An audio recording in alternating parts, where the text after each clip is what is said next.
So last class we had together, we covered I think the most important subject in this course this week, which is the 10 qualifications of a spiritual teacher, a good teacher. So I thought I would just say them one more time. Tulshin Shiwan Shi Nung Yenden Lapat Sunje Nungi Chuk Denirab Tokpa Ma Ken Den Sewe Dani Kawapana Den. They are moral, they live in an ethical way. Shiva, they are meditating regularly, deeply. Near Shiva, they have an insight into where the world comes from. Yenden Lakpa, they are more qualified than their student. Like a piano teacher should know how to play better than the student. Senche, they're willing to work hard as a teacher. Lungi Chuk, they have a deep mastery of the traditional scriptures, traditional wisdom. Deni Raptutopa, they have a personal experience of emptiness. Ma Ken Den, they are skilled at teaching, the mechanics of teaching. Tsewe Dagni, they care for their students dearly. They care very deeply for their students, love them, want to help them. And Kyawapang, they never get they never get fed up with teaching the student, even if the student doesn't listen very well and repeats the same mistakes, and they have to repeat the same teachings over and over again. Okay. They don't mind, probably enjoy teaching more. Then we shortened that list to 5, and then we shortened that list to 3, right? And let's see. And we had 5 qualities of a good student, and I'll repeat those. Number 1, they have an open mind to new ideas. Okay, they are not set in their ways. They are willing to listen to new ideas, even if they're a little bit radical or different from what they grew up with. Number 2, they have some high capacity of analysis, or they can examine a teaching and tell if it makes sense or not. They have a moral instinct about what's right and what's wrong. Okay.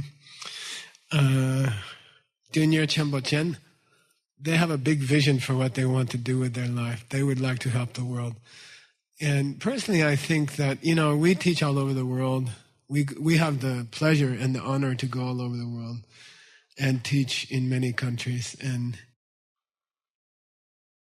in Hollywood, they're always making these movies like Transformers 1, 2, and 3. And the girl changes, but the story is the same.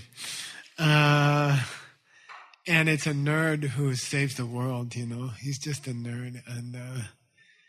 And he's just a normal person, and he saves the world. And he saves the world 3 times, And then there's Spider-Man, there's Iron Man, there's Superman 1, Superman 2, Superman 3, Batman, Green Lantern, many others. Then why, when you make a movie about the Avengers, was the highest grossing movie in history. Why, when you make a movie about superheroes, does everyone want to go? I think it's because deep down, everyone would like to be a superhero. And deep down, we all have an instinct to save the world. Most fictional books, or many fictional books, end up with the same theme. And I think we just have a very deep desire. Each person has a deep desire to save the world. And in Buddhism, we say that each person has some capacity to see the future. Each one of us has some capacity to see the future. And I think we see ahead to what we will be doing, which is serving the whole world. By studying these things, by learning these steps of the path, Lam Rim, there will come a time when you serve the whole world. And I believe you can feel it, you can sense it coming. I always was amazed that there are the rock and roll stars who died young, like Jimi Hendrix or Janis Joplin. They seemed to know somehow what was coming, and then they gave out more, and I think we sense what we will be.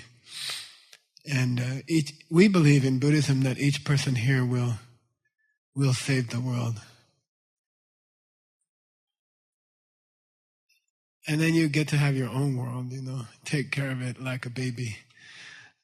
That's according to Buddhism, this is your career track. This is what you will be, okay?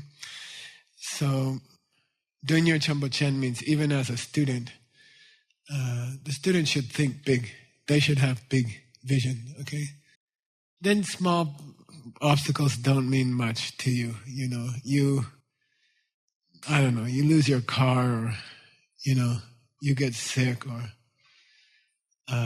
something changes in your country or something like that. Then for a Buddhist person, it doesn't mean much. It's gone in a year or 5 years or 10 years. Our vision is much longer than that.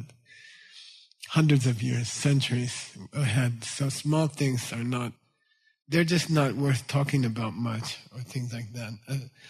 A good student looks ahead to thousands of years ahead. Okay? Their instinct is that they are doing something bigger. Okay?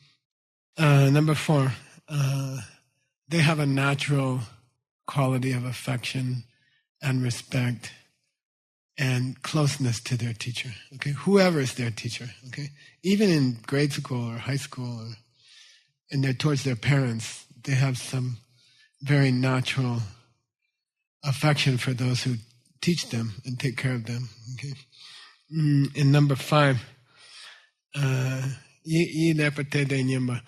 have the capacity. They are like a sponge, and they can absorb teachings well. I've taught people, I can say, for 10 or 15 years what's that? They had some kind of spray on them that just repels everything. What's that stuff? What is it? Scotch Guard, tough.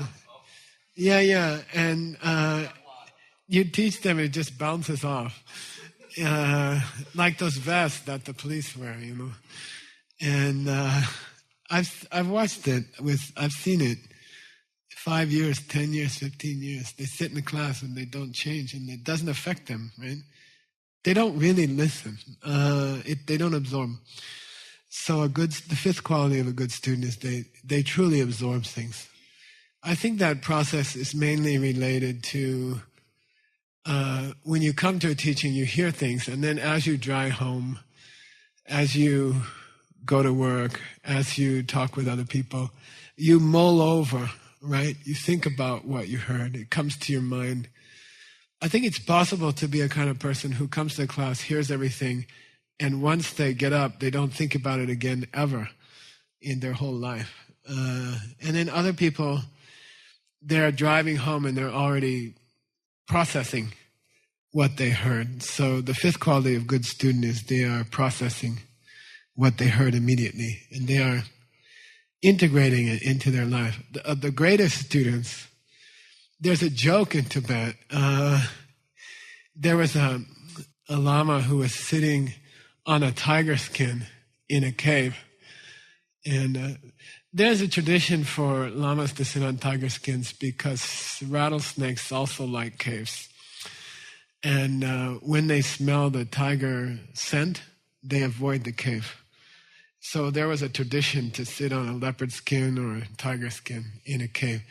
So this Lama was reading a Vinaya book, Kopak-ishi. It's a famous book by Lord Buddha. Kopak means leather.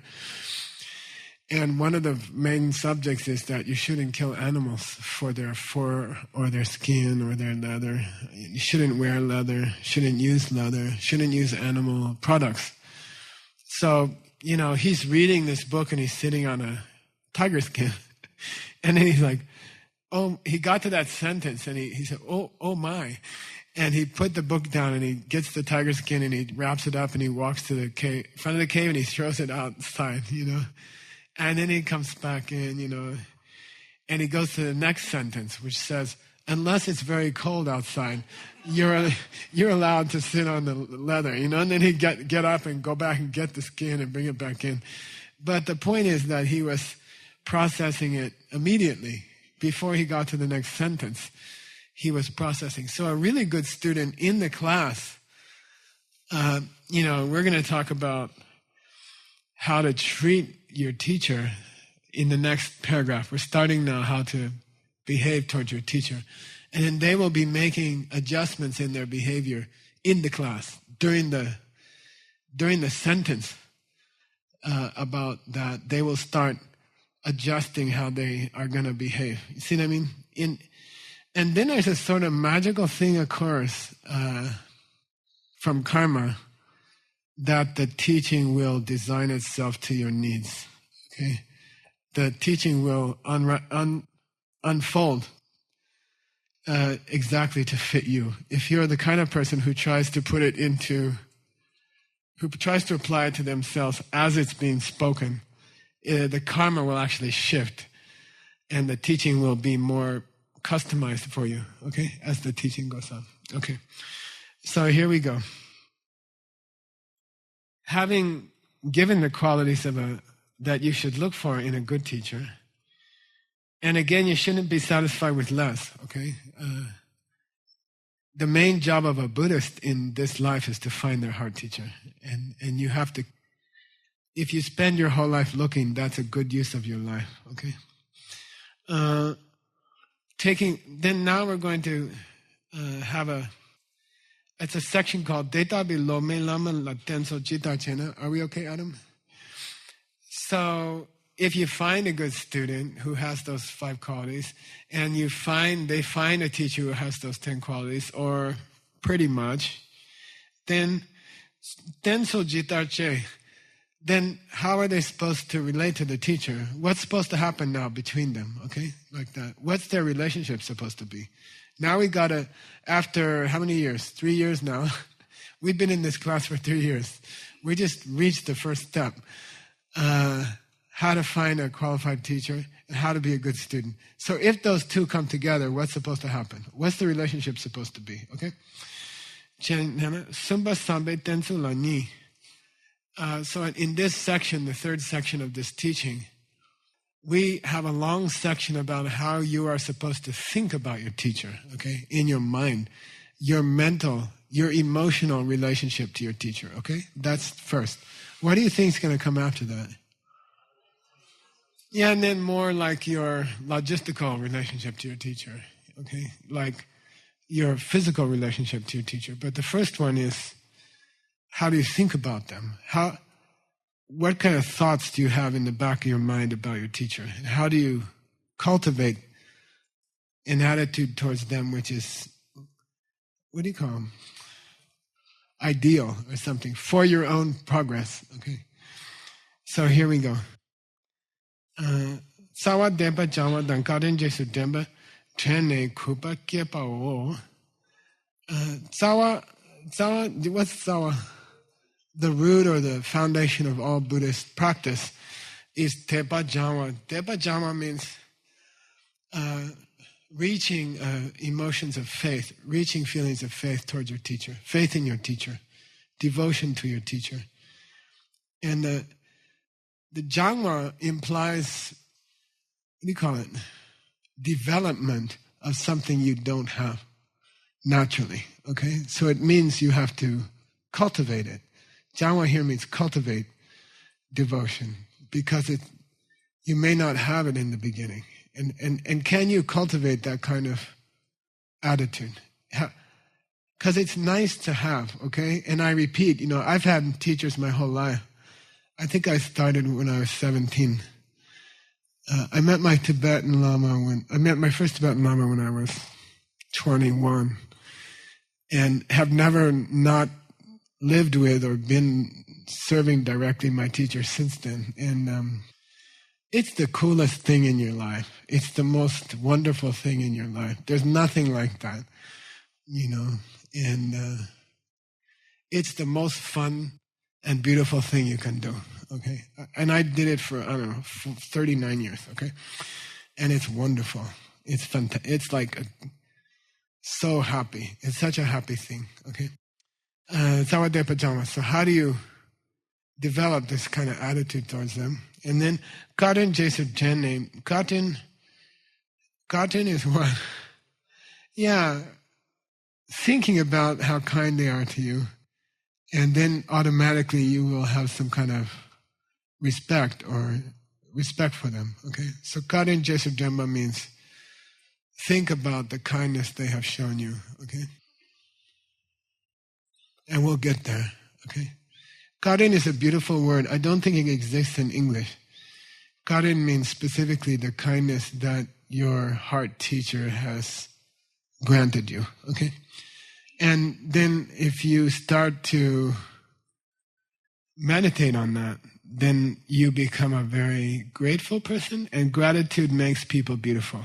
Gratitude, people who have a high degree of gratitude are extremely beautiful people and attractive. And people who don't have gratitude are kind of defective or something. Okay. Kepo. Di ni nungrik ki takor rikor che. Di ni means these two subjects. First is developing faith. Second is developing gratitude. Okay, these two high qualities of a student, right? Di ni lungrik means what? Do you know lungrik? You know. Yeah, these are the two ways we present a subject in Buddhism. Okay, either you quote famous scriptures to demonstrate a point, or you use logic. You describe something in a way that anyone in the audience, no matter what their background or what they grew up with, it would be compelling to them. Compelling argument or compelling reasons why to do something. So either you quote a sutra, but that doesn't help much if you're not a Buddhist, or you can give a very compelling presentation of why this thing is going to enlighten you or make you happy, okay, or beautiful, okay. So he says, Takor Rikor means we're going to go at it every which way, okay. Takor Rikor. Takor Rikor means like walk around the mountain 1,000 times. It means that, okay, Takor Rikor. Te Gomna Shinyan Tensu Tsushin Che. I will seek to develop a beautiful relationship with some teacher in my life, okay? So if you don't get anything else out of this week, you should leave this place with at least a desire to seek your heart teacher, find your heart teacher, okay? You're going to learn what they look like, what qualities they should have. But then by the time you leave this place, you should imagine what it's like to be in the care of someone that you know will take care of every need you have in this life and take care of you after you die. It doesn't stop when you die, okay? That relationship and that taking care of you doesn't stop. So it's like a mom, but it's even better, you know? I lost my mom. The day she died, I said, no one loved me that much. I'll never meet a person who loves me more than I do. Again, you know, I thought that. But if you find your heart teacher, it's like a mom. They love you more than, they're the one person in the world that loves you more than yourself. And it doesn't stop when you die. It goes on. It's forever. And you know it. And just imagine how it feels. Try to grasp what it feels like to be truly safe and protected and cared for forever, okay? And that's cool. That's really nice. So you have to try to find this relationship, okay? Those of you studying Tibetan, watch out for the repetition of the syllable tsul tsul, right? Tsul tsul.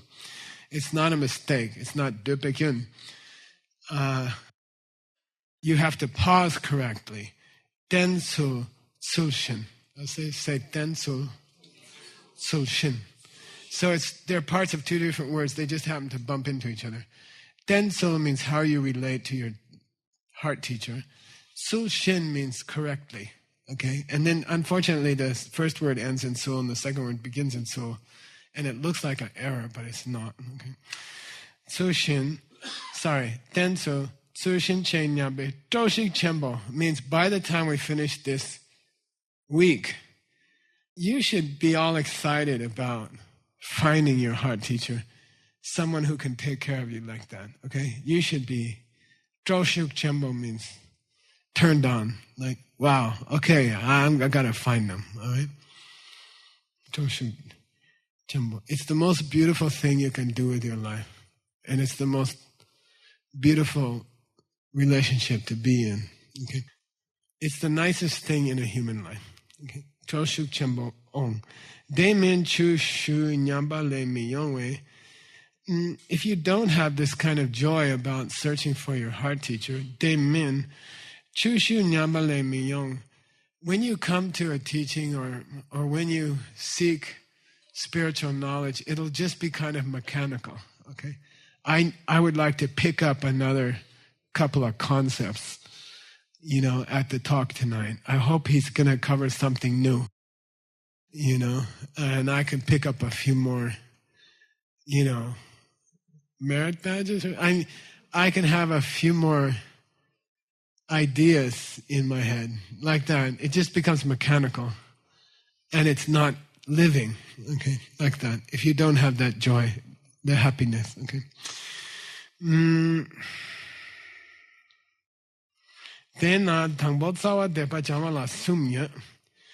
So we're going to talk about Depa Jama,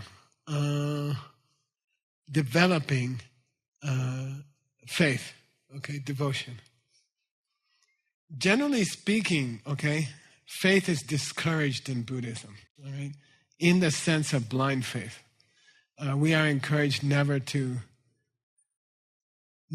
accept something because the teacher said, or because the Buddha said. We're encouraged not to have the kind of faith that accepts something that doesn't make sense to you, okay? In Buddhism, we don't ask people to do that. We think it's unhealthy. If you encourage someone to accept something true or logical out of faith, they'll get in the habit and they'll accept something which is untrue and illogical, okay? It's a bad habit. In fact, there's a term in Buddhism called Depe Jedang, Rigpe Jedang. Depe Jedang means people who believe things out of faith. And Rigpe Jedang means those who believe because it makes sense. And the second is considered highly superior to the first. The first is considered almost like a mentally challenged disciple. And the second is a healthy disciple, healthy mental state. They question everything. And until it makes sense to them, they don't act on it. And they don't follow it. And they don't believe it. Okay? But here they're not talking about blind faith. They're talking about this kind of love or this kind of very beautiful bond between a disciple, a true disciple and a true teacher. This kind of multi-lifetime bond of affection and respect. Okay, that's not blind faith. Okay, so let's distinguish between them. How do we develop good faith? Okay, Depa, three categories here. Di Depa ni sangengu ki deshe kepe Depa te. The faith we're talking here is a kind of vision of your teacher. Okay, the faith we're talking about here is a kind of vision of your teacher where you purposely cultivate the perception that they are already an enlightened being. Okay? So that's the root of what we call faith for your heart teacher. You artificially cultivate the belief that they are already an enlightened being. And in time, it comes to be how you see them. In time, it becomes natural. You actually see them that way, okay? Di dang mar sherni mikor shenle keka yin. This is one of, Pabon Kumbache says, this is one of two that I can think of the most difficult perceptions to cultivate in a human being, okay? And the other one, he says, is marche. Yeah. Coming to realize that every other person around you has been your mother in a past life. Each person in this room has held you at their breast and milk, given you milk countless times, okay? Then to really, think that when you bump into somebody at the supermarket, like, he breastfed me, he tore his guts out to give me birth, and, with some, like, I don't know, irritating car salesman or something. To feel that deeply is difficult. It takes a lot of training, and it takes kind of a, determined meditation, daily meditation to cultivate that. But you can. It's possible, even with the car salesman.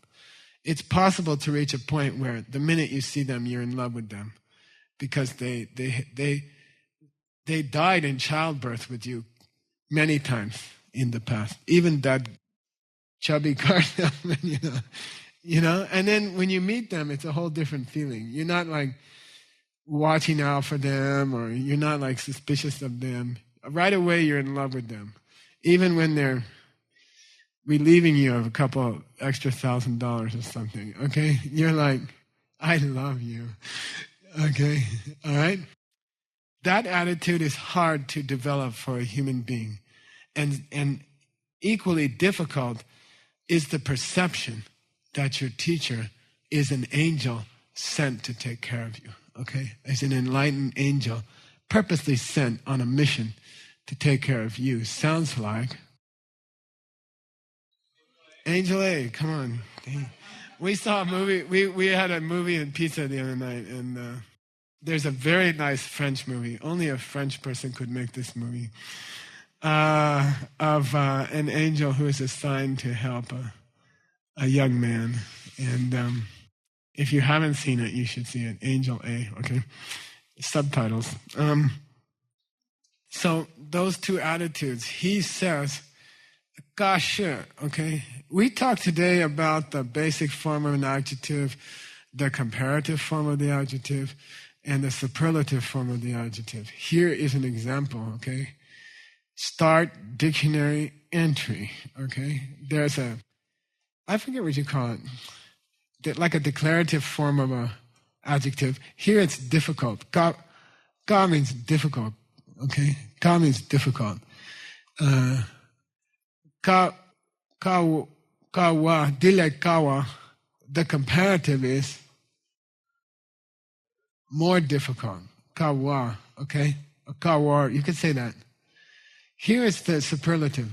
You add SHOS to any adjective, it becomes EST. Mostest, bestest, fattest, longest, happiest. Okay, got it? So here you have the superlative, SHOS, sh. Here we have gosh, most difficult, and dictionary entry. What's he talking about, most difficult? Two things. Yeah, to reach those two states of mind, where number one, where you see what? Everybody around you as you having been your mom. And then number two, where you just look at your teacher and you're like, bang. Oh, it's an angel on a mission sent for me personally, okay? And you sense that, and that's why they make movies like that. There's lots of movies like that. Because it happens, okay? And they hide them in your family. And they act normal for 30 years, and then suddenly one day they reveal themselves. Okay. Gashashi yinla ka yang bede matsuna dimenche ki lam shenam gyula mi gyewa o ka yang. Okay, I admit it's hard. What? To see your teacher as an angel sent from heaven just for you. Okay? But yang bede matsuna, if you don't work your butt off to get to this vision of your teacher as an angel sent to save you,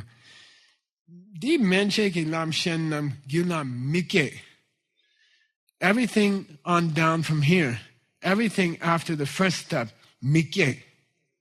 It's not going to happen. It's not going to happen. In your heart, gyula, mike, you won't get the other lam rims if you don't get the first one. So, okay, I admit it's hard. It's as hard as seeing the car salesman as your mom. But if you don't do it, you won't get... The rest of the steps I'm going to describe for the next 10 or 11 years, right? That's our deal, I think. Nothing will happen. Okay? You just won't get it. And nothing...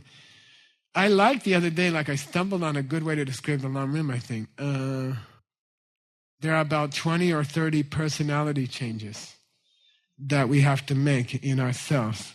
And that's what this book is designed for. And if you can't make the first one, forget the rest. That's what he's saying. If you can't, the first one is hard, but if you can't pull it off, you ain't going to get the rest. You won't change. Nothing about you will change because you don't have a teacher who is a Buddha. Okay? All right? Got it? It's cool. It's logical, I think. And it's wonderful to have the perception that there's a person in your life who is enlightened and wants to help you. Okay? That's who was personally assigned to you, right? Why else would such an amazing person hang out with me? I often think that, it's suspicious. Okay. Mikewa. De la chir depani, karcha tamjeke peshiam tawayente. Generally speaking, he says, the attitude of faith. Karcha tamje. Karcha is a nice word, okay? What's cha mean? Teachings or Buddhist teachings, Dharma. Karpo means white. So in this case, karpo means the good side of stuff. It's the root of all karcha. Faith is the root of all goodness. Okay? Faith is the root of all goodness. Kepe shiam tsawayente. Foundation or root. Then he quotes a scripture. Koncho Junmei Do. You okay? Did I miss something?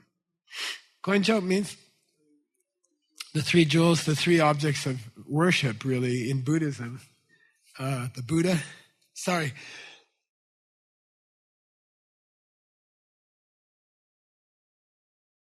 Knees before that, I promise. Konjo means Buddha, Dharma, Sangha.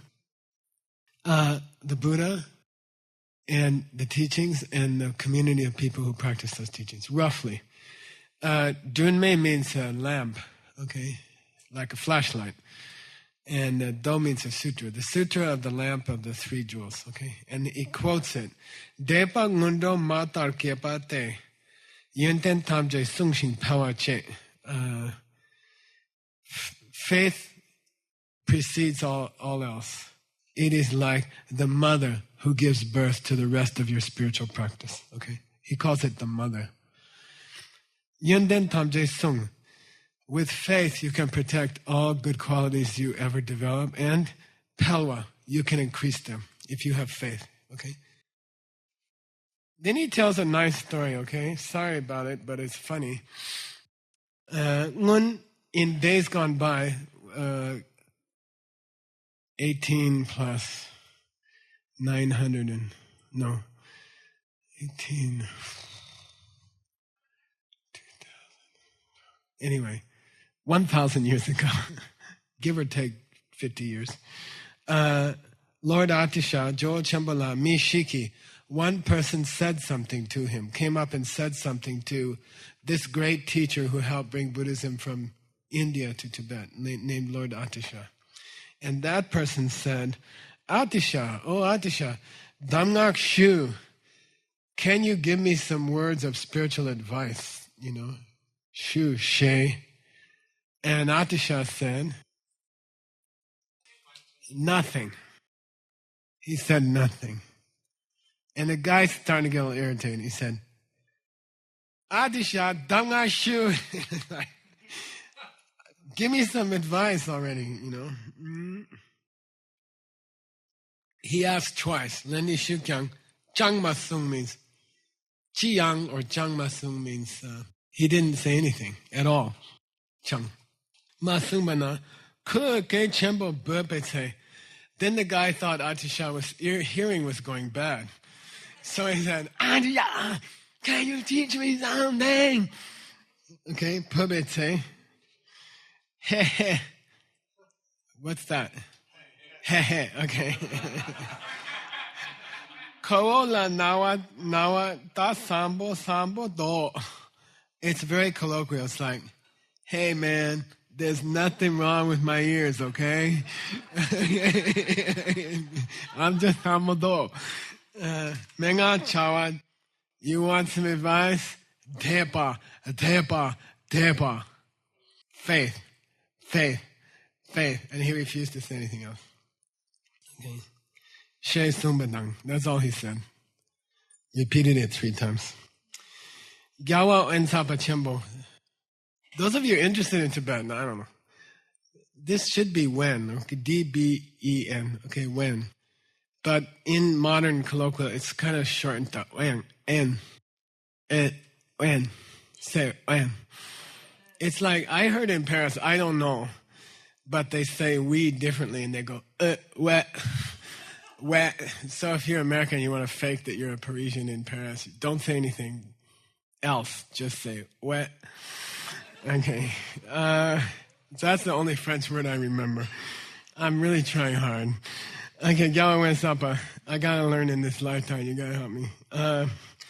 Dona Nyamdo Chechun Kange Kyang. Depa Chechun Gombe Tuyimpe. Dorna means, so this is a Tibetan Lama who is famous because it's widely believed that he definitely got enlightened in this lifetime by following all this stuff well. Okay, so that's kind of cool to have someone that supposedly made it. Okay, Dorna means, to summarize, if you want to put it all in a nutshell, Nyam means spiritual experiences. Tokpa means spiritual realizations. Chechung, little ones, big ones, any kind of ones. Kyekyang, if you want them, they follow from the size of your faith. Big realizations and small realizations come from big faith or small faith. Okay? Chechung Gombe Tu. They come from the Tu. Say Tu. Dictionary entry. Tu. Mao Tashib Ki Tu. M-T-H-U. Okay? Tu.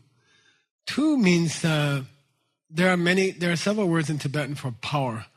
You heard some of them today. One is Wang, okay, Wang, which means power.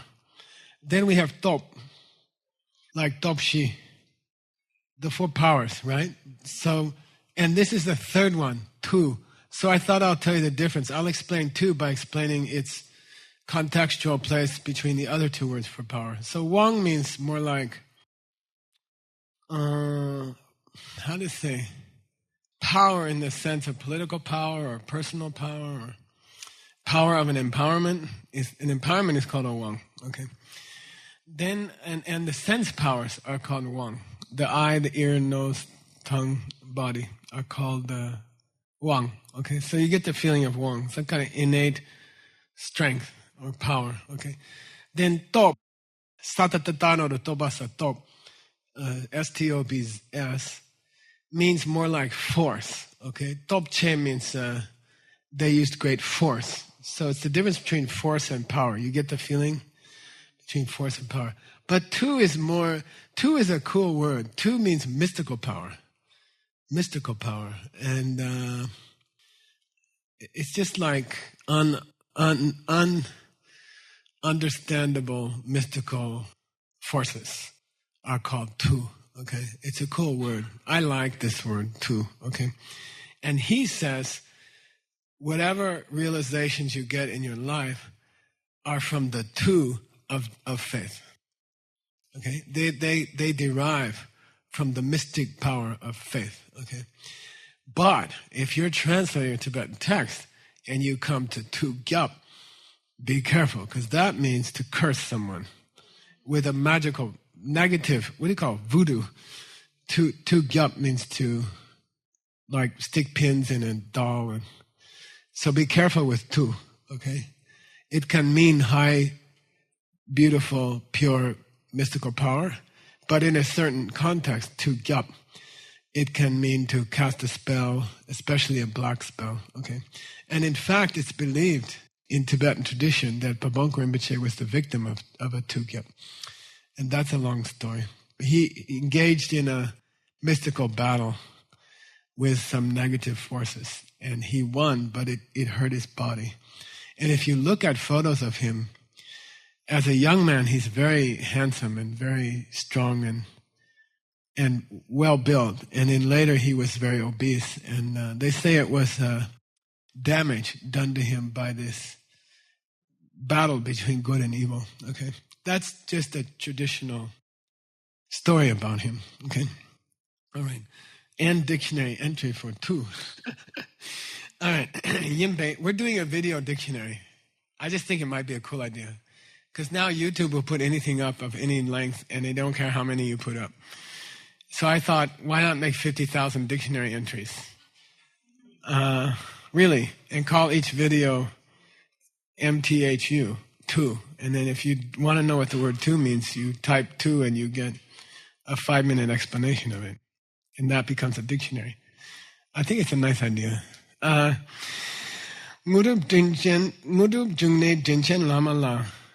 The source of everything good that ever happens to you is your spiritual teacher. Yunden Samshin Kyunne Mitawe. So try to focus on what you see in them, which is good, and try not to focus on whatever problems you think you see. Okay? Kyun Mita. Damba Dini Tildu Zimba Dang. Damcha Dinda Gigme Tarchin Shok. Damba means words of friendly words of advice. Dini means this friendly words of advice, meaning try to see the good side of your teacher and try not to focus on any mistakes you see. And in general, you should do that with everybody. Okay. Damba dini tilde zimbadang. May I hold it in the palm of my hand. Til means this is lak til. This is kang til. Okay, till is used for both. What do you call it? Sole of your foot and the palm of your hand. But this one is called a hand till, and this is called a foot till. Okay, not to be confused with the till without the M on it, which means till. Sorry, sesame seed. Yeah. Okay, tilopa. Right. Mitawa til de zimba. And in Tibetan, to tell someone this is a precious piece of advice. Keep it in your till. Okay, it means like treasure it. Like you find a nice little bird and you're like, it means keep it like this. I'm telling you something precious. Take care of it. You know, don't drop it. Keep it close to your heart. It's like that. Okay, I like that. Til de zim badang, damcha dinda gengme tarchin shok. And then he's saying, may I make a commitment like this myself? And may I Tarchin. My Lama's name was Tarchin. Yeah, may you go to the final goal. May you reach the end. Okay? Tarchin. Gegme means with no problems. Okay? With no problems. All right. We'll go about another 10 minutes and we'll take a break, so have hope.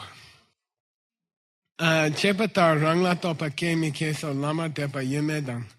Whether or not you have spiritual breakthroughs depends on whether or not you have a sweet relationship with a teacher. Okay.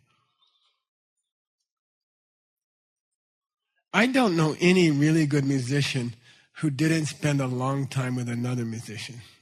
I can't name one. And every kind of amazing practitioner I've ever met had a close teacher for a long time. So I think there's a connection. Okay. And it wasn't always a happy or easy relationship, okay? But I don't know anyone who's really mastered these subjects who wasn't close to a teacher for a long time. Okay. Chepatarang told me kemi ke solama depa yumedang. Depa chechun la rakle. How far you go depends on the level of your faith. Okay. Lay. Choki ngudu dupalani lama la sangengu sutawe depatan danga kama norwa ngepaga. So you need two things. Oh boy. I accidentally turned on something which is, what do you call it? Writing down everything I say. That's kind of cool. Stop. Cancel. That's so funny.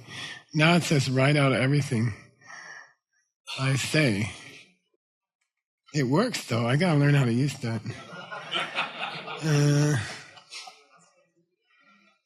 Palani Mamala. Something with the dog. I'm gonna write a book about mystical messages that come on your iPhone when it changes the spelling of things you try to send. Droop Nute. It erased part of my text also. Sorry, hang on. Droop. Timbu droop. Timbu droop. Hang on, I just gotta copy this. Okay. Choki ngudu dupalani lama la sange ngus tawe depatang. If you want to reach the highest attainments of a human life, which is to become enlightened, lama la sange ngus tawe depatang, you must develop a form of faith in which you perceive your teacher as already an enlightened being, as an angel sent to help you. Okay. Damga kyang man norwar nge bagwa. And you need the instructions from them. Okay? It's not enough just that they're hanging around. They have to teach you. Okay? Tantra has a bad name in the United States, which is really unfortunate, but the meaning is to make contact with angels and then to become their student. So that you can become like them. That's the whole tantric path in a sentence. Okay? It doesn't have anything to do with weird practices or there is something else in India called Tantra, which is weird sometimes, but it has nothing to do with what we're learning and what we're teaching. Okay. Okay. Damga kyang ma norwang epat Damga nor kyang depa yi chena. So he says, you're gonna need a vision of your teacher as an angel sent to help you, and they're gonna have to teach you the path in an unerring way. Manor, okay? Start dictionary entry. Nor, N-O-R. Nor can mean wealth, and it can mean to be mistaken. Okay? So you have to be careful when you see the word N-O-R, nor, nor. It can either mean mistaken or it can mean wealth. Okay? Here it's end dictionary entry. Here it's the teacher should teach you the whole path. Manor. Without error. No boo-boos. Okay? Manor wa ngepago. Damga nor kyang. But, this is cool. But, even if the teacher messes up the instructions, Depa ye chena, if you have enough faith, tumangi ngudu tembu drupnu, you can get some minor successes. You can get some minor successes just on the power of faith. Okay, and he gives an example called ngudup tembu. Ngudup means a siddhi. What's that mean? Yeah, kind of like minor miracle powers. Okay. Ngudup tembu drup nute. Then he gives an example. Gyagar na, in the old days in India, Mishiki, there was a person, Lama Danga Shuba, who asked his Lama or her Lama for some personal spiritual advice. Give me some words of wisdom. And the Lama said, Mari Ledza, which in India at that time meant, come down to my house and we'll talk about it. Okay, Mar Song, come down. Sung Bayin Bala, Kudema Kor. But the guy didn't understand that the Lama meant come down to my house. And he took it as a mantra. He thought the Lama had given him a mantra. Marileja, which means come over to my house, but he didn't understand. And he thought, oh, he's giving me a mantra. So he went away and Dangatasung Sikde Drangme, and he spent his life doing this mantra, which means come on down to my house, you know.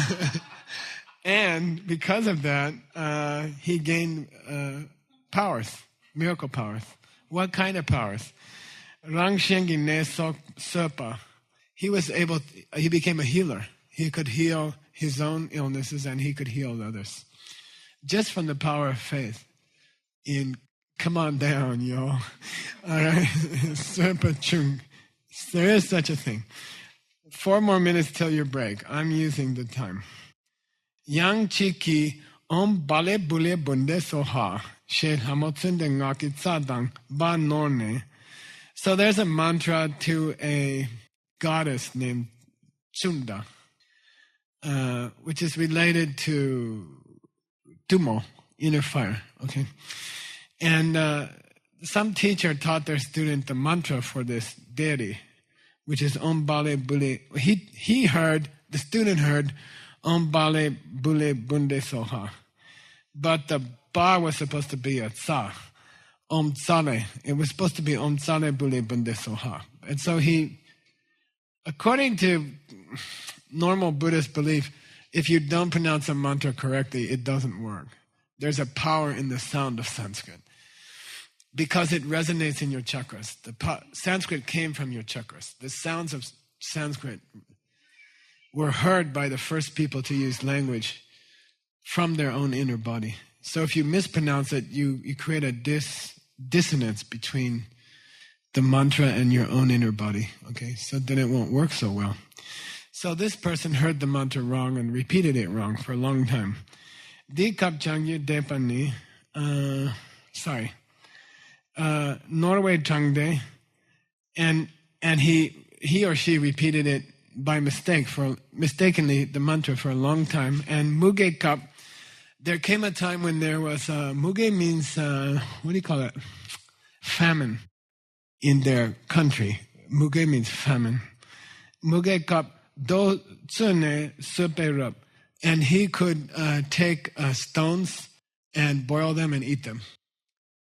Okay, because of the power of the mantra, the mistaken mantra. Okay, sune rapshin. Tepa mena shirab ki kangya miyong. If you don't have faith and all you have is technical understanding, you won't get nowhere. Kangya miyong. Okay. Tepa la sum yepale. In general, there are 3 forms of faith recognized in Buddhist teaching. There are 3 versions of faith that are recognized in Buddhism. Dikap Changye Depani, the faith we're trying to develop at this point in this practice is Shinyin la Sanging Nusa Tangway Depa. Is a Tangway Depa where you see your teacher as being an angel sent to help you. Okay? And that's in Tibetan is called Tangway Depa. Say Tangway Depa. Tangway Depa.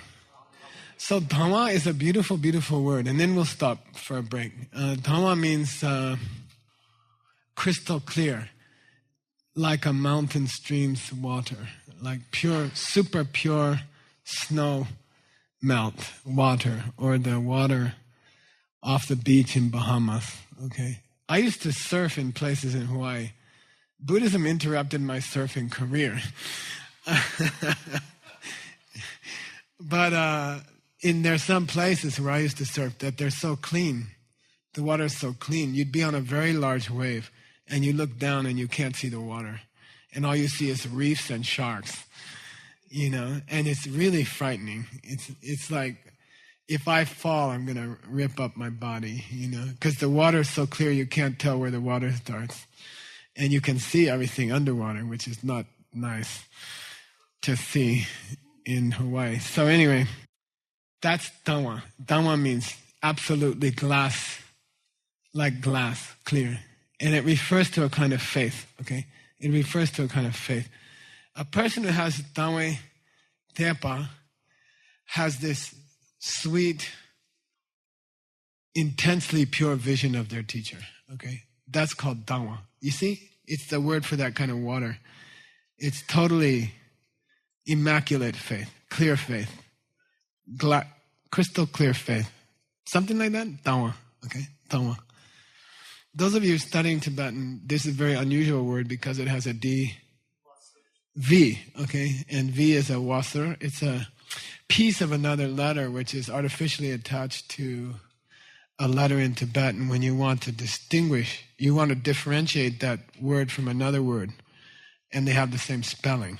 So you just add a little triangle onto the letter, which is called a wasar, or an asur, depending on whose school you believe. What's the other meaning of dung? It means and. Okay, so if you don't put that little V there, it doesn't mean crystal faith, it means and faith. Okay, so you have to learn about that. But in later Tibetan literature, it got lost, which gets a little confusing. Okay, all right. Okay, yeah? Have a nice break. Okay, here we go. Questions. Let's do like 15 minutes of questions, and then let's do the meditation song a little bit, okay? So if you do not have a meditation song, somebody have one that they can show me? Yeah, they look like this, okay? They're back on the book table, okay? If you don't have one and you want one, get one during the question and answer, because we're going to start going through it again. I'm sorry, they're $25. It's a lot of color plates. It's cost at Costco. And they've been very helpful. They've stayed up. They've called in extra staff to finish them. And people drove them all over the place to get them done. So I encourage you to get one. They have a spiral binding so that you can lay it down before you meditate, and on your meditation table, and then you can follow the prayer, which it makes your meditation much more powerful. So we're going to continue through it tonight and tomorrow. So it's good if you want to have a copy in your life, go get one now. Vicky is right there. She's willing to go help you. And if you prefer, or you don't have funds, but you have a laptop, she can give you the same thing on a flash disk, and you can just have it for free. Okay? Good? All right, then. Thank you. Monica has a question. Go.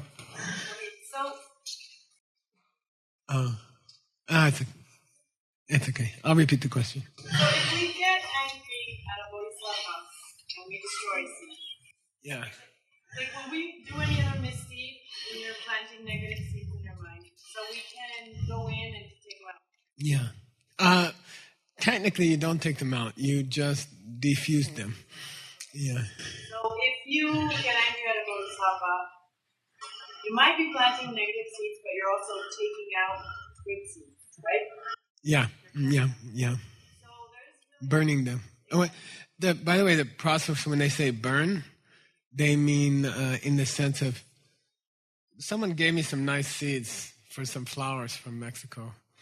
And, or I'll give you an example. I have, what do you call it? Niger seed. I give to my finches. And this comes from India. And it's a thistle. It's a thorn plant. And it's illegal to import them unless you radiate them. So they take the whole bag and they radiate it, and it won't grow.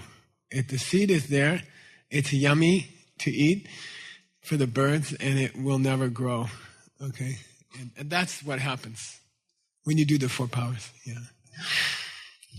So if you get angry at a bodhisattva and you burn these good karmic seeds, there's no 4 powers you can do there, right? Because they're gone. That's a good question.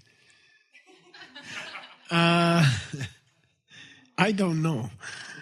Let's go through the text and see. I don't remember them talking about it. Generally, they say that anything you do can be recovered. You know, they say you can commit the 5 great deeds, like killing your mother or father, and you can fix it. So, I don't know. I like to think you could fix it. I imagine you could fix it. Because if you can, it's like really hard then. Yeah, otherwise it's like impossible to get enlightened. You'd be like a blind turtle trying to hit a life preserver wandering on the Pacific Ocean and coming up every 100 years. That's an old joke, okay. No, I would say I haven't seen it discussed specifically, and you'd be surprised how many things are not discussed in the 500,000 pages of Buddhist scripture. But sometimes a question that would occur to a Westerner very quickly has never been discussed in all the Buddhist scriptures that I know of. So, but from what I know, I believe you could restore the seats. Yeah. Okay. If you purify it properly. Sal? Yesterday you gave a bridge version of what you should find in the future of 5 qualities. Yeah. They should be living and in the free training. Yeah. Knowledge and wisdom. Yeah. So can you explain a little bit the difference between knowledge and wisdom and the training of wisdom? Yeah, good question. Let's go back to it.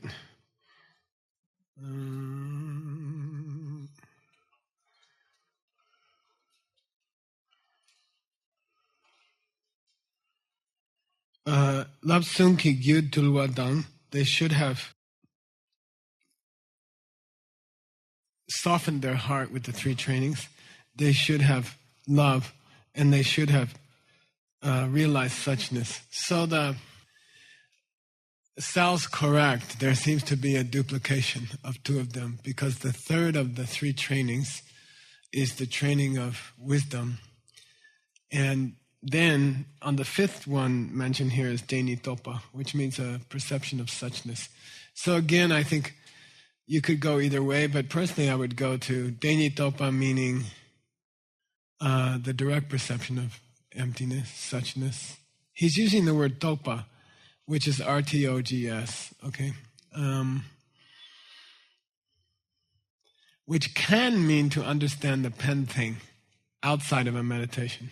But given that he's already covered the training of wisdom, it must be that the 5th one means a direct experience of emptiness. Okay? Cool. It was the same repetition in the list of 10, really. Okay. And the first 3 of the 10 boil down to the 3 trainings, don't they? Yeah. Okay. Other questions? Yes, please. Can you say a few words about the concept of how the grace of the teacher helps us change our karma? Yeah. And not, I'm the one that's doing it, but it's the presence of the teacher that helps me in that process. Yeah, good. I have this discussion often with my friends in the ashram where I teach every year, Shivananda, and in Christian circles where I teach fairly, not frequently, but I teach from time to time. And they ask me this question about what about the concept of grace? Because grace implies, in the Hindu and Christian traditions, it often implies an unexpected outside source of inspiration that you didn't earn and you didn't deserve, So how does that fit into the Buddhist idea that you only get what you deserve and you never get anything that you didn't earn? So how is there a place for grace in the Buddhist tradition? And I think, as you'll see, especially in Tantra, in the secret teachings, you create grace with faith.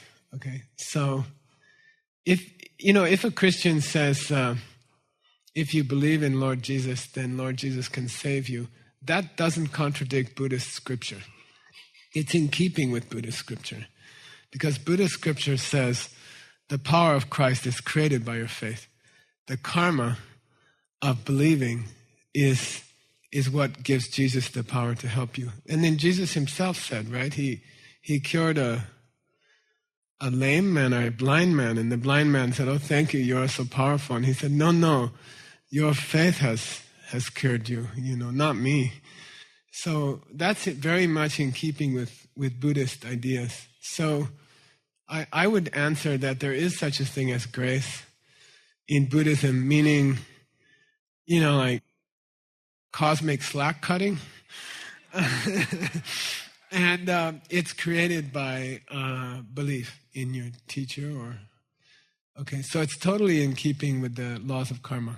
If you have enough faith in your teacher, which is the subject we are on, and he will be giving us tips for having faith in someone that you have trouble having faith in, because we all do. If you can achieve that faith, the karma of believing in them grants them the power to give you unusual, unexpected, normally impossible help, miraculous help. Okay, so it's a good question. And if you're a well-trained Buddhist, the more training you get, the more you see that most of the major faiths in the world are very similar, and pretty much we say Tartuk Tekpa Chik. Say Tartuk Tekpa Chik. So it's the same Tartuk that you guys know, but it has a different meaning. Tartuk means in the end, Tekpa Chik, it's all one path. And we believe in Buddhism. There's a book written about Tartuk Tekpa Chik. It means in the end, all spiritual traditions reach the same goal. And we believe that. And to deny that is actually breaking a tantric vow. Okay, so that's interesting. I think that's very interesting. Other questions? Orit. So, another question about the four powers. So, in previous teaching, you said that we can take the power for that seed by doing the four powers. But the seed itself will stay in the mind. We just take the power. How can it be explained when we talk about the emptiness of the seed? Okay, I'll repeat the questions because then maybe I'll understand it. I was just kidding. Okay, so we teach, Lord Buddha taught a sutra called the Sutra of the Four Powers. Chaturbala Nirdesha Sutra, teaching the four powers. Four powers means, or four forces means a four-step process by which you can remove bad karma. Old mistakes can be canceled. But the mechanism by which it's done is technically you don't remove the seed. You create conditions where it can never open. Okay, so it's like you're walking around with a grenade in your head, which will never go off. So you have the grenade in your head, but the conditions are insufficient for it to explode. Okay, so technically you don't remove the seed from your mind. It's always going to be there, even after you become a Buddha, but it will never explode, which is as good as not being there. And then Orit said, how does that jive? How does that harmonize with the idea of the emptiness of the seed? But Yeah, it makes the seed sound soft. I'll say this, okay? And it's a favorite subject of mine right now. When you focus on a seed, let's say you're having a problem with somebody in your life, like you're not getting along with someone in your life, and then you want to change that karma. So, but it's the problem's too serious to confront that person directly. Like you have too much history with that person to sit down and talk to them. In Buddhism, you can seek to help other people who are having problems with their husband or wife or friend, and that good karma will affect the person that you're having trouble with around the back door. You see what I mean? Like, you don't have to talk to the person you're having trouble with. You just create some beautiful karma with another person and then apply that karma, send that karma to your friend. The way you send that karma is a practice of a small pretty meditation that you do just before you fall asleep. So you put your head on the pillow and you think, today I tried to reconcile this couple because I'm having trouble with my friend at work. And I hereby send that karma to the friend that I'm having trouble with. So that's a legal transfer of funds in Buddhism. Okay? It's allowed. And it's smart. Because I'm too close to this person I'm having trouble with, and there's too much history between us. I cannot approach them directly because we'll get in a fight again. So I'm going to bring together two other people, and then in the evening before I sleep, I'm going to send that karma to the person I'm having trouble with, okay? Then you can speed the karma up through the power of thought, okay? You can cause the seed to ripen faster by thinking about the seed, okay? And this is a principle in Buddhism called Lungsem Jupachikpa. Say Lungsem Jupachika. Jupachikpa. Wheresoever you focus your mind, theresoever will the prana gather. Okay? All right? Like if you picture a jewel at your throat, right? Then prana will gather at the throat chakra. Vishuddhi chakra. And it will affect how you speak. Okay? It will affect how you talk. Prana follows the mind. Okay? So when you focus on a karmic seed that you've created, the focusing on it with understanding heats it up. I call it mama chicken on the egg. Okay, this was invented in Shanghai like last year. Somebody in the audience said, that's like a mama chicken on an egg. And I said, that's great. Thanks for turning me on to that. So when you focus on a seed with understanding, then you heat it up and it opens faster. Which means if you appreciate a good deed you have done today, you speed up the opening of the seed. The more you appreciate the good you're doing, the faster all your seeds open. Okay? The opposite happens when you want to destroy a seed. Okay? Then thinking about the seed, thinking about where it came from, will disable it. And not understanding a karmic seed and thinking about it will cause it to grow faster. Negative seeds to grow faster. You see what I mean? Misunderstanding a seed causes it to grow faster if it's a negative seed. So the idea is that in the four powers, the first of the four powers is you're supposed to think about the principles of seeds, and then thinking about it poisons the fuel which allows a negative seed to open. You see what I mean? It's kind of interesting. So the behavior of seeds in the act of purification fits the laws of karma and doesn't contradict the laws of karma, because misunderstanding a seed a bad seed causes it to open faster, and understanding a negative seed causes it to shut down. Cool? Got it? It's like, I don't know, putting an ice cube on an egg. Okay? So what I mean is, to say that something remains forever is not to imply that it doesn't have emptiness. You have to understand that, okay? Mental seeds can reproduce an object from moment to moment forever. But that doesn't mean that object is not empty. Okay? You will always produce seeds which in the future create the continuation of your own mind stream. It will never end. By thinking, you put in motion seeds which mean you'll be thinking tomorrow. And that process never ends. But that doesn't mean that the mind stream, because it's eternal, is not empty. So don't confuse eternal with breaking the laws of emptiness and karma. Okay? And that's why I object to the translation of mitarpa as permanent. It just means unchanging.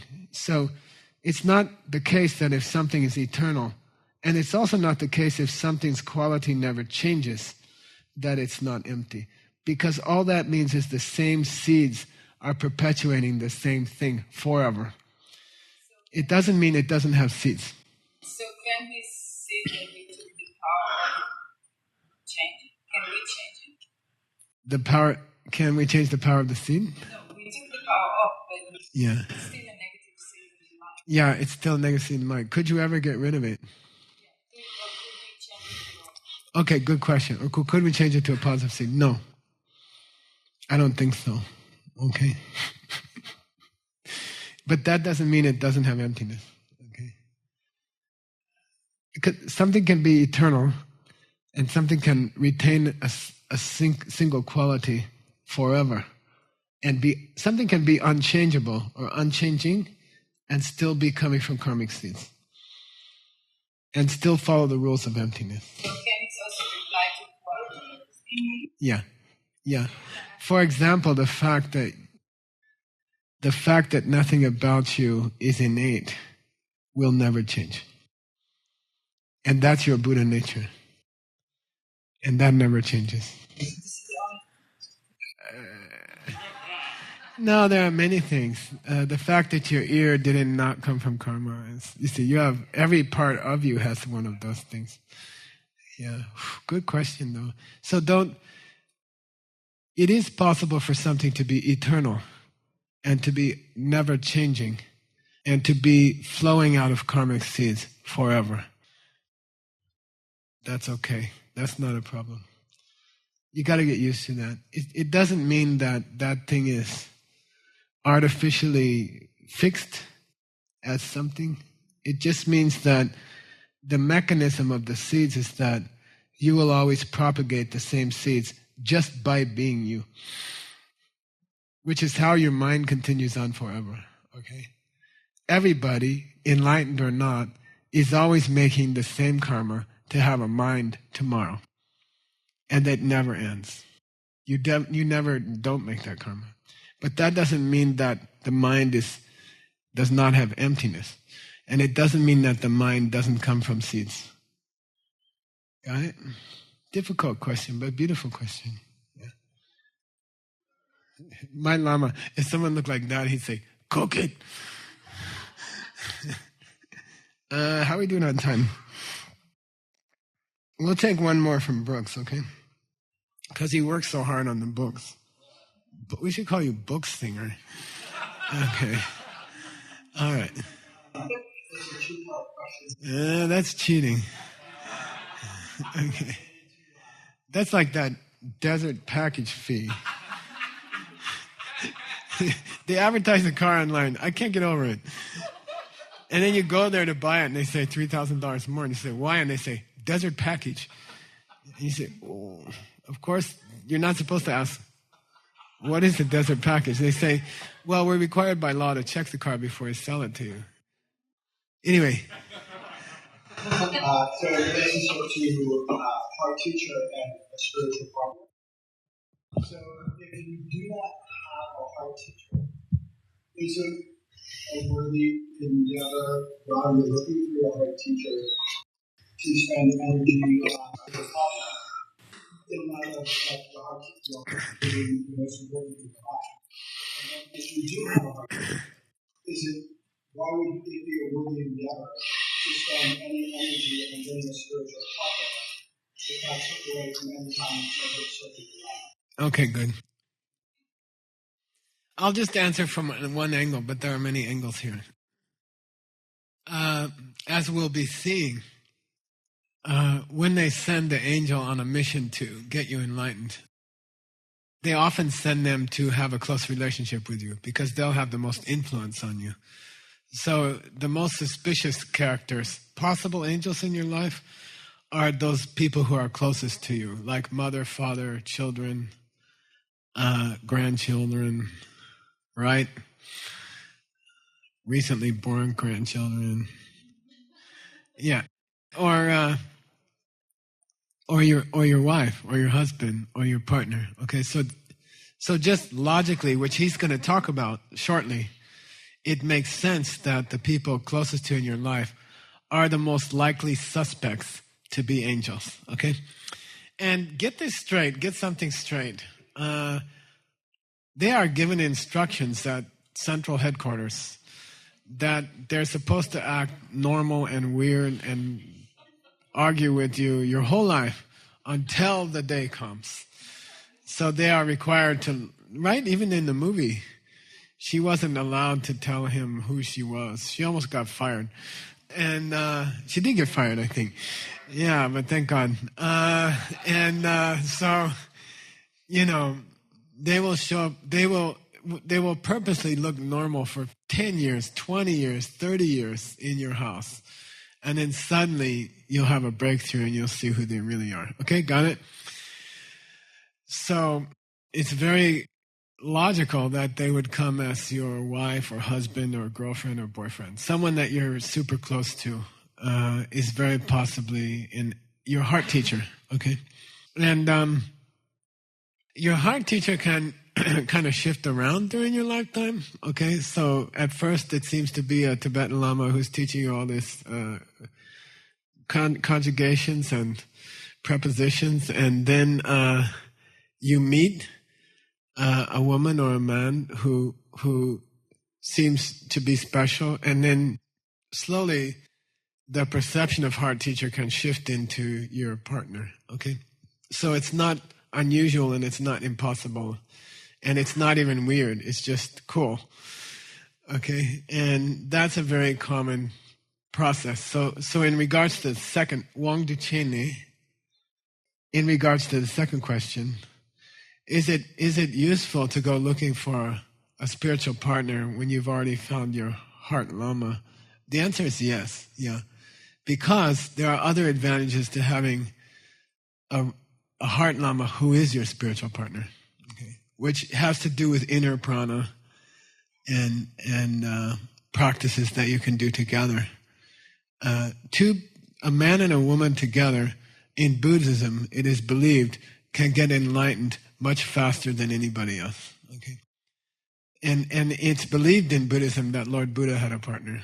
So, I would say definitely perfect if you already have a heart Lama. I think it's a wonderful thing to go looking for a spiritual partner, and somehow they will start to mix. Okay, and that's wonderful. I would say that's even a normal career path for a Buddhist. That's always the case, in fact. So you might as well start. Okay? And I'm not talking about, what do you call, tantra and sex and things like that. I know the newspapers would like to think that, but it's not at all the case. It's a very sweet, moral, ethical, devoted, clean, happy, pure relationship that you have with them, and it grows more and more happiness and devotion and love, and finally it's two Buddhas hanging out together, standing over the world, holding hands, and it's a world that they are taking care of. It's in their care. That planet is in their hands, and it's always like that. That's always the case. So in the back of your mind, you should be like looking out for this person, okay? And you might have, what do you call it, false starts, and don't get worried about it, okay? You just didn't have enough karma. It takes a lot of karma to create a partner like that. To hook up with someone who's going to help you save the world takes a lot of karma. And there will be setbacks and there will be problems, and but sooner or later, all people find this partner, according to Buddhism, okay? No one gets enlightened without a partner like that, according to Buddhism. Even in the open teachings, okay? The open teachings say the secret teachings are right. Okay, got it? That's kind of weird, but it's true, okay? You can see quotations like that, okay? And then don't get all upset. I mean, don't get all nervous. Oh, I don't have a spiritual partner yet. It's already 6:00. Take it easy and keep doing nice things to people, and that creates them. That brings them into your life. So just be sweet to other people help other people, go to nursing homes, go to hospitals, help Huichol people by buying a raffle ticket, and keep doing sweet things. Don't get all nervous. It's like trying to do yoga when you're tight and you're competing with everybody. It's the difference between that and going to yoga class and saying, okay, I'm a klutz. I'm not Anatole. I never will be Anatole. I'm just going to have enjoy myself. And I might have to do child's pose half the class, especially if Reed is teaching it.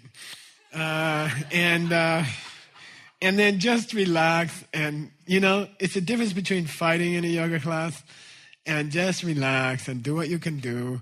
And then suddenly you're pretty good at it, Okay? Meaning the partner stuff. So don't get all, uptight, because then you're kind of messing up the karma, Just say, I'll be sweet. I'll take care of people. I'll serve people. I'll be nice to everyone I meet. And at night, before I go to bed, I will send that karma to my future partner to create my partner. Okay. And then they'll come. So don't get all uptight about it. Just relax. Be sweet to everybody. Do your meditation, do your yoga, serve in the prison, or we need people to serve in the prison, by the way. Do nice things for people and they will come. In fact, in Buddhism, they say you can't stop them, even if you want to. I have misogynist friends who say, I don't want a girlfriend. I don't want the karma to create a partner. And I say, I'm sorry, but that's the way it goes, okay? So anyway, you're stuck with that, with them. All right, we're going to go. We have a few minutes left. Adam, can you get up verse 54 of the... Wow, good job. Okay. Ta chang she tabu. Say ta chang she tabu. Ta chang she tabu. Ta chang she tabu. Tabu means similar to. Ta means horse. Chang she means, Chiang Shepa means, they read the rider's mind. So just before the rider pulls the reins, they turn. Okay. Adam did that. All right. It's a cool idea, right? I mean, if you're really serving a Lama, you should. The guy who founded Sony talks a lot about anticipating the needs of other people. Before they know they want a iPod, you invent it. Before they know they need an iPod, you invent it. You invent it the week before they want it. Got it? That's a good Buddhist practitioner. All right, here we go. We're going to do verse 54. We've reached a part, we're switching over to another text, which is called the Meditation Song, or in Tibetan it's called Joche, which means this is a series of visualizations that you can do to augment your meditation as you go into a meditation. It makes your mind sweet and fragrant and pure just before you start meditating. And then you have these extraordinary meditations that you could never have otherwise. So we've been going through that. We're on verse 54. In this verse, you imagine in your mind that you are bathing your teacher, okay? And that's strange for a Westerner, okay? Like, you wouldn't think of going to the college and giving your teacher a bath, okay? I rather think that if you offered one, you would get in trouble, okay? In India, it's an ancient tradition. You can even see followers of Krishna or Vishnu, they will be bathing those statues. So it's an old tradition, at least to pretend that you are serving your teacher so fully that you actually bathe their body and offer them bathing. Because by offering a divine being cleanliness, you clean yourself. Okay? So it's a very It's very traditional. It's very pure. They aren't having sex halfway through or something like that. It's a very innocent thing that you are bathing your teacher's body with very gently and with great devotion. Okay. So I think it's a good practice. I think if you did it, got good at it in your mind before you meditate, it puts your mind in a sweet space. And that's the purpose of this ritual. It's to put your mind in a sweet space. So the Tibetan goes, Jitar Tampat Samkini, Sanam Kini Chusu Tarhaya Chuni Dape Edeshin Daki Kuchusu. Very famous verse, very, very famous. Om Sarva Tathagata Abhishekita Samaya Shriya Hum. It's a very famous verse. It's in the Vajrayogini Sadhana. Okay, with a slight difference. Jitar Tamba means, I'm going to do this word by word because I like to savor the words, okay? Jitar Tamba means as on the day that you were born. So Tamba, blood thumbs. Start dictionary entry. B-L-T-A-M-S. Bhaolata Tatama Satam is an ancient word for to be born, okay? And you will never see it anyplace else. So tampa means to take one's divine birth. It's a special verb in Buddhism for to take one's divine birth, okay? Tampa, okay? That's all. Nowadays the colloquial is kepa, right? To kiwa, to be born. But the ancient high honorific is tampa. There are 2 or 3 levels of honorificness in the Tibetan language. So towards a high person, you can start using a higher vocabulary. There's a separate vocabulary for speaking to high beings. If a high lama comes to your house, you are required to speak only in a higher language, which is kind of hard to learn.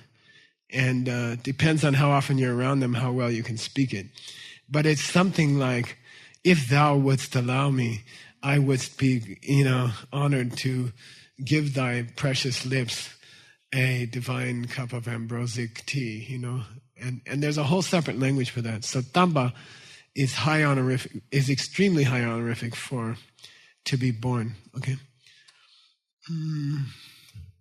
There's a medium honorific, if you're interested, called chungba, okay? Chungba. For example, the Dalai Lama's birthday is called Chungkar Duchen. Chung means to be born, honorific, normal honorific. Kar means karma, which in Tibetan means a star. So Chungkar means the star on which this High Lama was born. Duchen means the holiday. So Chungkar Duchen means the birthday of a High Lama, okay? But only with Lord Buddha do you say Tamba. He was born, not Trumba, and definitely not Kiepa, okay? Good. 3 levels of honorific. Nice thing to know with the verb tamba and dictionary entry. Okay. Jita tamba samkini, as on the day of your birth, Sanam kiri trusitar. So there's a tradition that these divine beings came to offer Lord Buddha a bath on the day he was born. I offer this water of the gods. Takpa means pure. Deshin daki kuchusu. As they did their offering, I also bathe your holy body. Ku, okay? Ku means, it's the honorific for Lu. Lu is non-honorific, body. Ku is your holy body, okay? So it's difficult to translate into English without sounding artificial or too sappy. And it's a challenge to translate honorific into English properly. Then there's a bathing mantra, okay, which was used by the divine beings when Lord Buddha was born. Om Sarva Tathagata Abhishekata Samaya Shriya Ahum, okay. Om Ahum are called the buns of the burger of the mantra.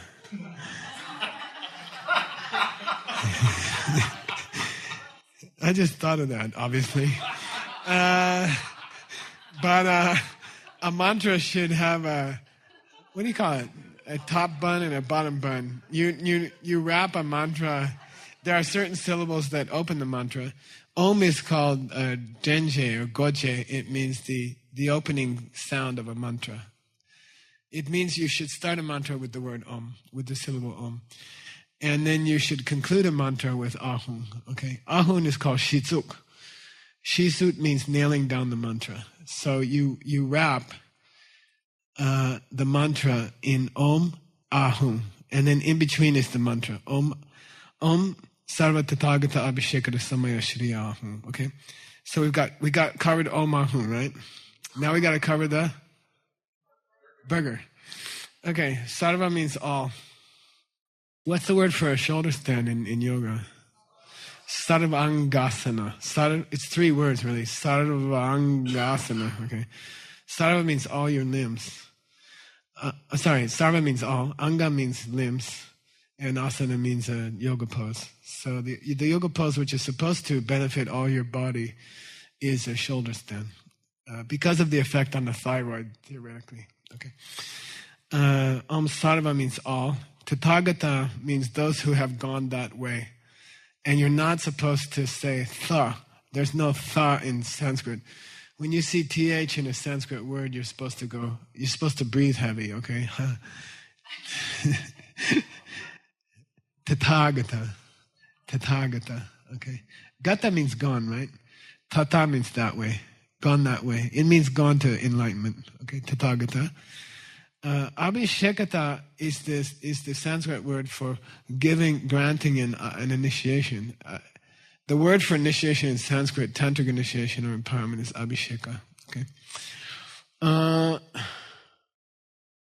That's a long story. Okay.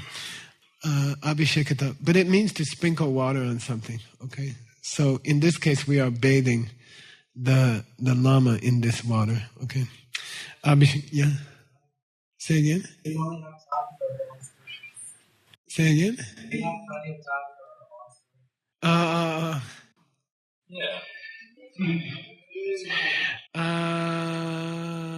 Okay. After certain vowels, the non-retroflex sha is required to required to change to a retroflex sha. Retroflex means turn back, right? Retroflex. So it means you turn your tongue back. And instead of hitting the top of your tongue on the top of your mouth, which is what we do in English when you say shaja, you consciously turn your tongue backwards in your mouth. And then you are talking like that. And that is why people from India are sounding like that. Because their tongue is turned back. And to pronounce Sanskrit properly, after an I vowel, you must change sha to sha, abhishekata. Okay, so if you're going to be a hardcore Sanskrit pronouncer, which you should be, why? It will match the sounds of your chakras more closely. Like hatha yoga, okay? Say hatha yoga, not hatha yoga. When you say hatha yoga, your navel chakra goes, ow. Did you ever feel that? Hatha yoga, okay? It's hatha yoga, okay? Hatha yoga, okay? And it has a meaning. Ha means sun, ta means moon. Tha doesn't mean anything, okay? So hatha yoga, abhishekata, okay? If you want to be precise, you will hear Tibetan lamas say abhikekata. And that's because in Bengal, in the 11th century, sha was pronounced ka, okay? So it's not bad. That's pretty close, okay? Abhishekata. Samaya means a pledge, right? And then Shriye means in your glory. Shri means glory, Shriye means in your glory, okay?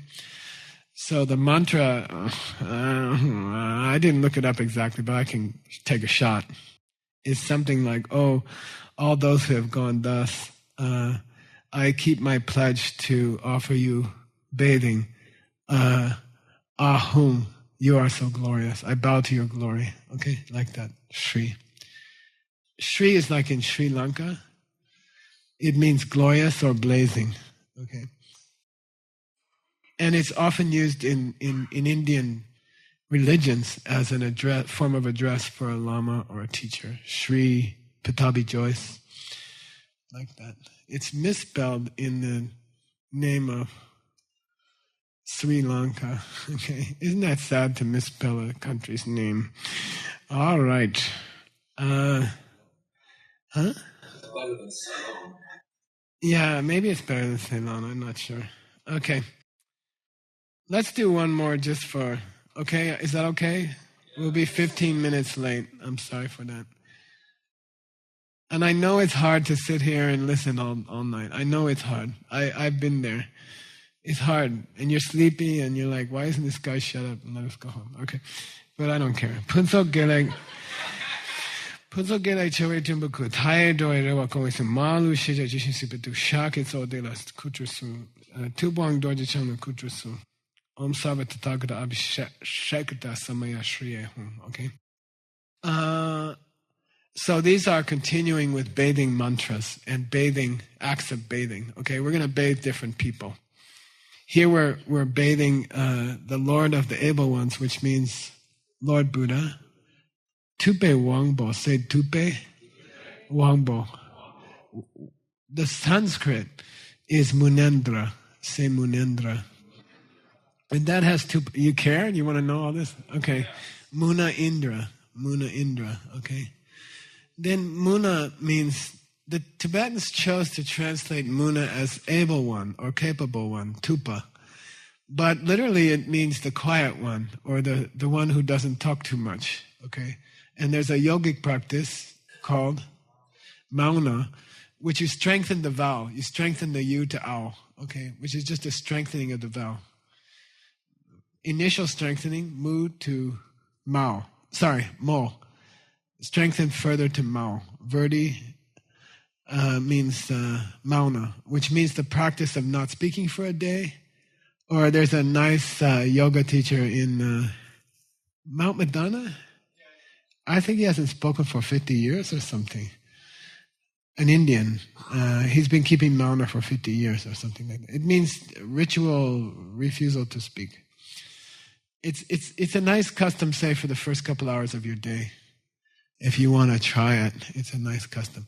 So Munendra means the Lord. Indra means Lord of those who keep silence or don't talk too much. Okay, Munendra. Your holy body was born from 1 billion perfect deeds. Punso Gele Chori Tumbeku.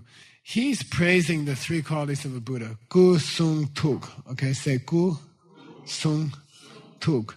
If you visualize holy body, holy speech, holy thoughts of an enlightened being as colors in your body, what would they be? White here, red here, blue here, dark blue here. So Gu, Sung, Tuk. This is the verse that relates to that, okay? Your holy body was born by 1 billion perfect karmas. Thank you. Body means how they act, okay? Respecting life, respecting others' possessions, respecting others' partners, mainly, okay? Your words fulfill the hopes of infinite living creatures, okay? So when they talk, the repercussions affect millions upon millions of creatures, living creatures, okay? In time, what we say tonight, the questions and the answers will have repercussions for millions of people, okay? Your mind perceives all things exactly as they are. So Buddha's mind can see all things. How that works is a long story. We definitely don't have time tonight. But briefly, the inability to see future and past. If you think, I just throw something out to you. The older devotees here have heard it before, but try to reflect on the fact that your life is almost like living in a closet, okay? It's almost as if your whole life has been spent in a closet. You cannot directly perceive what happened yesterday, and you cannot directly perceive what's happening tomorrow. In fact, you can't perceive what happened 30 seconds ago directly, and you can't perceive into the future. You don't know what time he's letting you out. So we live in a tiny slice of time. It's like the spectrum, like the visible spectrum is a very small part of energy in general, right? What you can see, was it all gamma, no, red, what do you call it? Infrared and ultraviolet. We can't see. We only see a tiny slice of what's there. But our temporal experience is much worse. We are stuck in a single moment in time. And that's due to the way seeds are opening in your mind. And you could just as well have different seeds that would allow you to see directly what's going to happen hundreds of years from now. And when you see emptiness directly, you will have that experience. You will see directly things that will happen 500 years from now. And you will see directly events happening on other worlds that no one has discovered yet, okay? If you meditate well, if you do these dumb practices that we do every morning, the point is that one day you'll have a breakthrough and you will see countless planets directly that have never been observed by a Hubble telescope. And you will see what's going to happen to you in 500 years. Then what happens to being worried about next week? It's kind of funny, okay? Try to upset a person who can see 500 years ahead and is acting in consideration, Wang Duchini, of what's coming in 500 years. They're not worried about something to happen this week. They're just like, to try to talk them into being worried about it, it's like, they're just like, that's okay. I'm working on a century from now, right now. Okay, so the limitations of time and space are artificial. They are coming from seeds in your mind. Everybody in this room right now has the capacity to see all time and all space. Okay? It's just which seeds are popping open. Okay? You can break through that, and you should. Okay? It's frustrating to see people who are in a closet, and you bang on the closet. You say, look, there's a kitchen out here. Maybe you need the bathroom. You don't have to stay in that closet. And they're like, no, I don't believe in the kitchen and the bathroom. Okay. All right. I bathe this divine form, Lord, the keeper of the diamond. So keeper of the diamond is Dorje Chang, right? In Sanskrit? Vajradhara, which is the form that Lord Buddha takes when he teaches the secret teachings, okay? So Lord Buddha, classic Coke classic Lord Buddha, bump on the head, long ears, 81 other, 112, 32 plus 80 marks on their body. But when they teach the secret teachings, such as partner practice, then they would wear silk, jewels, like divine clothing, divine beings' clothing. Divine beings don't feel comfortable in blue jeans and stuff like that. They like silk and jewels and, okay? They're a little more, they have more style than that. Seriously, okay? And that's a long story. And that's called the keeper of the diamond, okay? Vajradhara. So both of them are Buddha. It just depends on who they're teaching at the time. Sometimes you wear jeans, sometimes you wear robes, sometimes you wear silk, okay? And it's all the same thing. It just depends on who's in the audience, okay? Okay, we stopped at 55. We'll do 56 tomorrow, okay? And I just think every time let's do a little bit of this meditation song. How to prepare for meditation. How to make your meditations hot, okay? Mr. Mark, you ready? Bhuji Joshi Metotan Rira Blingshi Ninde Gyambadi Sangye Shindu Mete Uagi Doku Namda Shila Chepasho Idam Guru Radha